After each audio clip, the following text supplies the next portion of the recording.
কেমন আছো বন্ধুরা? চলো একটা কাহিনী শুনি, মজা পাবে শুনে।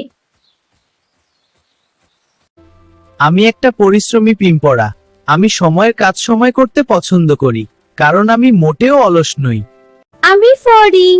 আমি বাস্তবে থাকি, খুবই আনন্দ করতে ভালোবাসি। পরিশ্রমের কাজ আমি দেরিতে করি, আমি একটু অলস। আরে পিঁপড়া ভাই, এত রোদে ঘাম ঝরিয়ে কি করছো? চলো গান করি, নাচি, জীবনটা উপভোগ করি। না ফডিং দাদা, এখন পরিশ্রমের সময়। শীত আসছে, তখন খাবার না থাকলে কষ্ট হবে। আহা, শীত তো অনেক দেরি। আজকের দিনটা আনন্দেই কাটাই, পরে না হয় পরিশ্রম করব। চল না পিঁপড়া দাদা, আনন্দ করি। আনন্দ ভালো, কিন্তু ভবিষ্যতের কথাও ভাবতে হয়।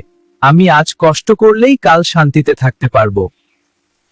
তুমি শুধু কাজ আর কাজ। জীবন বুঝি শুধু খাবার জমানোই? আনন্দ বলে তো কিছু আছে। তোমার আনন্দ করতে ইচ্ছা করে না বুঝি? জীবন মানে দায়িত্ব, চাইলে তুমিও একটু পরিশ্রম করতে পারো। কি শীত আসেছে, পরে না হলে কষ্ট হবে। চলো দুইজনে পরিশ্রম করি। না বাবু, তুমি পরিশ্রম করো, আমি পরে আমার খাবারের খোঁজ করব। এখন আনন্দ করি। তুমি চাইলে আমার সাথে আসতে পারো। হায় হায়, খুব ঠান্ডা লাগছে, খাবারও নেই, কি করব আমি? তখন পিঁপড়া ভাইয়ের কতটা শুনলে ভালোই হইতো। পিঁপড়া ভাই, আমাকে একটু খাবার দাও, আমি ভুল করেছি, তোমার কথা শুনিনি। এসো ভেতরে ফড়িং দাদা। ভুল মানুষই করে, কিন্তু শিখলে সেটাই বড় কথা।